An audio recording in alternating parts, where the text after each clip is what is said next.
할렐루야. 주님의 이름으로 환영하고 축복합니다.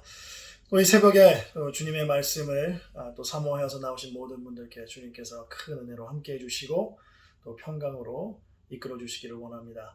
오늘 말씀 욥기서입니다. 4장 12절부터 21절까지 말씀입니다. 욥기서 4장 12절부터 21절까지 말씀입니다. 하나님의 말씀입니다. 어떤 말씀이 내게 가만히 이르고 그 가느다란 소리가 내 귀에 들렸었나니 사람이 깊이 잠들 즈음 내가 그 밤에 본 환상으로 말미암아 생각이 번거로울 때에 두려움과 떨림이 내게 이르러서 모든 뼈마디가 흔들렸느니라. 그때 영이 내 앞으로 지나매 내 몸에 털이 쭈뼛하였느니라. 그 영이 서 있는데 나는 그 형상을 알아보지 못하여도 오직 한 형상이 내 눈앞에 있었느니라.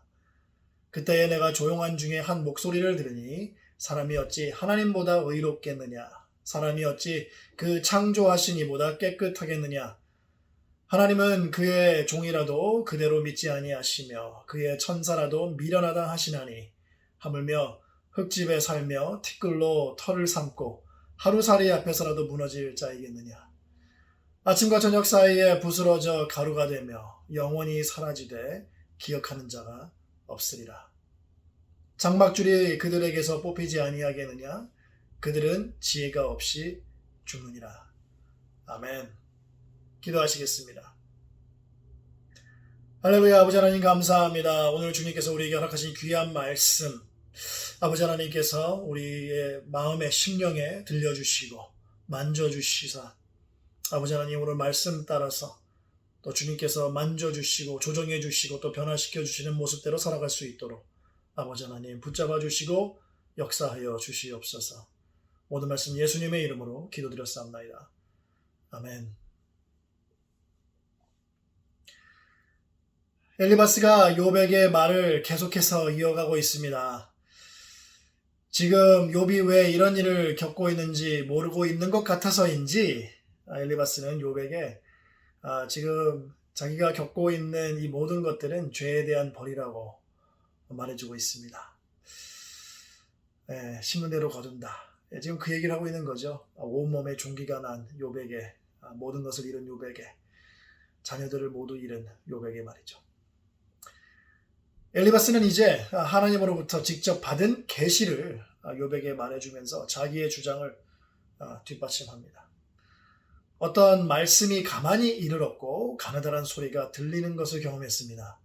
그리고 어떤 영이 자기 앞으로 지나갈 때 몸에 털이 쭈뼛하고 섰다고까지 말합니다. 소름이 돋았다는 얘기죠. 얼마나 생생했으면 소름까지 돋았겠습니까? 그 영이 17절부터 21절에 기록된 대로 엘리바스가 욥에게 말을 해줍니다. 사람이 어찌 하나님보다 의로울 수 있고 깨끗할 수 있겠느냐. 환상을 보고 들은 것을 정말 생동감 있게 말해주니까 신빙성이 있어 보이고요. 그리고 엘리바스가 주장하고 심은 대로 거둔다에 대한 말에도 한층 더 무게가 실리는 것 같습니다. 어찌됐든 하나님에 대해서 엘리바스가 한 말은 틀리지 않습니다. 그 어느 누구가 하나님보다 의롭고 또 창조주보다 깨끗할 수가 있겠습니까? 당연히 아니죠.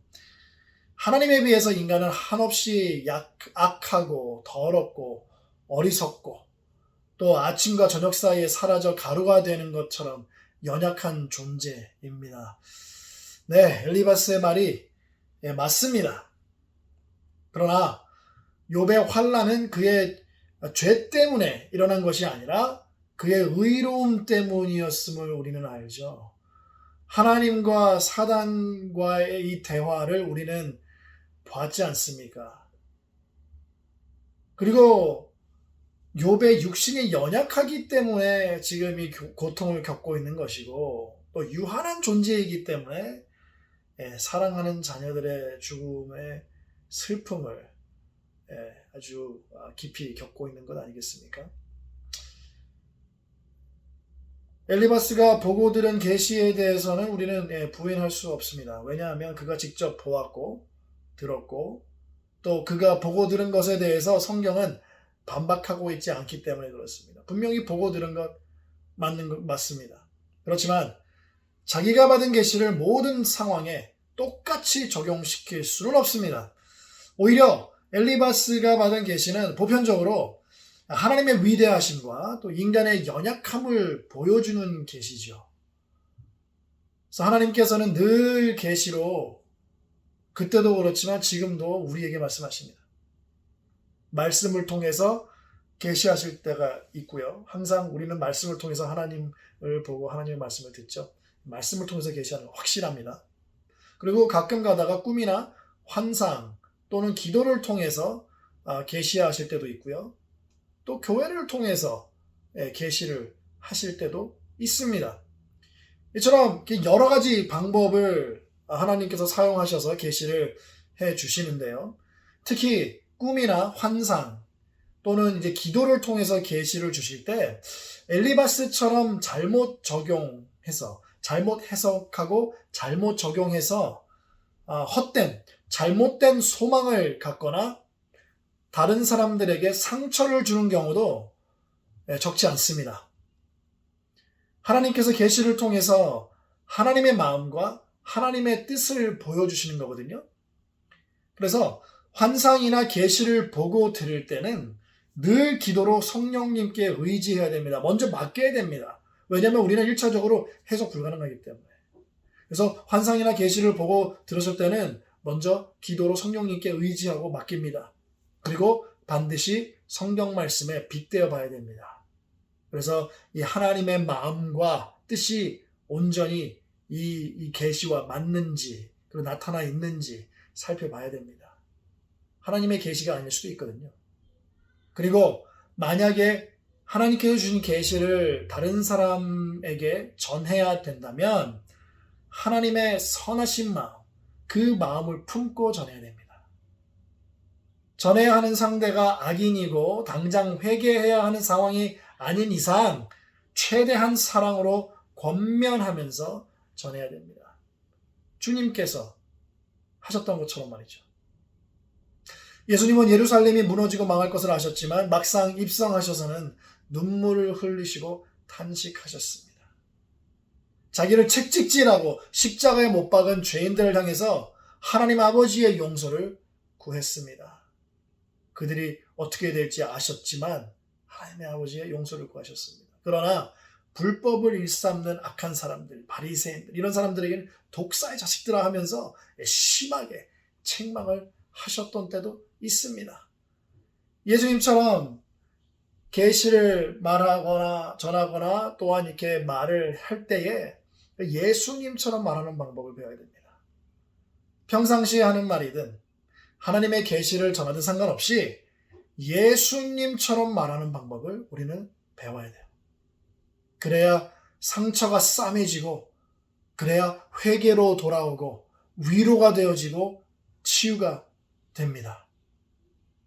무조건 받았다고 엘리바스처럼 경솔하고 어리석게 말하지 말고 예수님의 제자답게 사랑을 담아서 지혜롭게 말하고 전하는 저와 여러분이 다 되시기를 주님의 이름으로 축복합니다. 그래서 여러분들의 그 계시를 듣는 그 말을 듣는 사람들이 마음이 시원해지고 또 위로가 되고 기쁨이 넘치고 또 회복이 되는 그러한 말들로 우리가 서로에게 전하여 은혜 나누는 저와 여러분들 되시기를 축복합니다. 기도하시겠습니다.